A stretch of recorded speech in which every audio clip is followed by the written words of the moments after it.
Guys, and welcome back to the channel. In this video, I'm going to show you how you can fix issues of Outlook verification.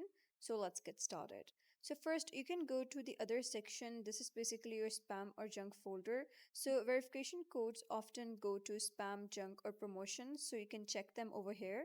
You can also request a new code. So you can wait for 30 to 60 seconds and click resend code, or use correct email or phone number. Make sure email is typed correctly and phone number includes correct country code.